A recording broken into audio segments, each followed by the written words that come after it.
Hadirin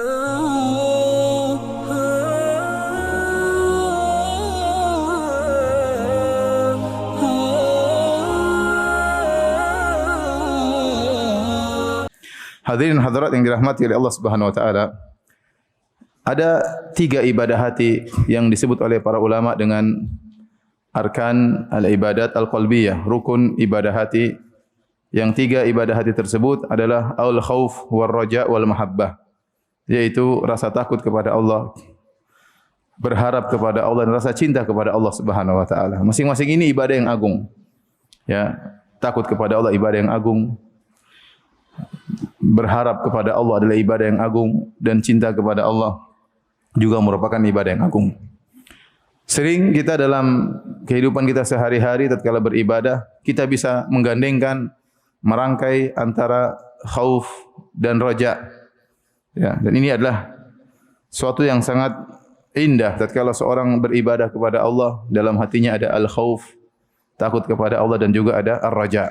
Jadi ini ciri orang-orang saleh, ya. Kata Allah Subhanahu wa taala misalnya dalam Al-Qur'an, amman huwa qanitun ana al-laili sajida wa qa'iman yahdharul akhirata wa yarju rahmata rabbih. Qul hal yastawi alladhina ya'lamuna wal ladzina la ya'lamun innama yatadhakkaru ulul albab. Kata Allah, dan apakah seorang yang di malam hari dia berdiri rukuk dan sujud, salat malam, ya. Kenapa? Dia takut kepada Allah. Amman huwa qanitun ana al-laili sajida wa qa'iman yahdharul akhirah. Dia takut kepada akhirat. Wa yarju rahmata rabbih. Dan dia berharap rahmat dari Allah. Di sini dia menggabungkan antara rasa takut dan harapan. Allah muji orang seperti ini. Ya, kemudian juga kata Allah Subhanahu wa taala,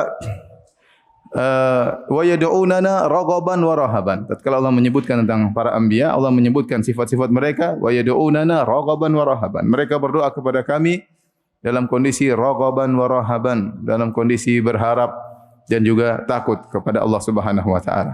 Intinya Allah memuji orang-orang yang menggabungkan antara takut dan berharap. Dan kita bisa sering seperti itu. Berapa sering kita salat, kemudian kita berdoa, kita khawatir doa kita tidak diterima, tapi kita berharap agar doa kita diterima. Kalau kita berhaji, kita sangat melepaskan harapan kita kepada Allah Subhanahu wa taala, tapi ada kekhawatiran jangan-jangan haji kita tidak mabrur, dan sering dalam benak kita seperti itu. Dan ini adalah suatu keindahan dalam ibadah. Tetapi lebih indah lagi kalau kita masukkan dalam hati kita ada mahabbah, cinta kepada Allah Subhanahu wa taala.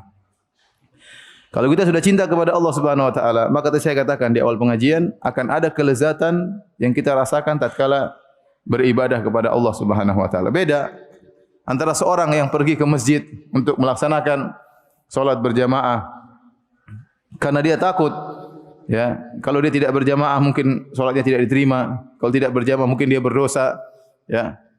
Dengan dia berharap dengan saya berjamaah maka pahala salat saya 27 kali lipat. Ini bagus, ya. Tetapi dia seakan-akan masih ada beban tatkala melangkahkan kakinya menuju salat berjamaah. Tetapi beda tatkala dalam hatinya rasa cinta, ingin salat, ingin merasakan kelezatan sujud di masjid, bermunajat kepada Rabbul Alamin.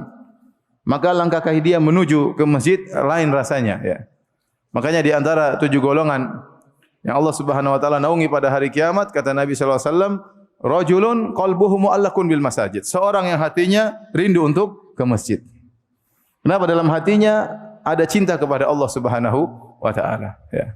Jadi orang kalau sudah, ya, dalam hatinya ada cinta kepada Allah, maka dia akan merasakan ibadahnya berbeda. Hadirin dan hadirat yang dirahmati oleh Allah Subhanahu wa taala, oleh karenanya tatkala kita beribadah kita bukan cuma ada khauf dan raja, tetapi kita masukkan dalam hati kita juga mahabbatullah, cinta kepada Allah Subhanahu wa taala.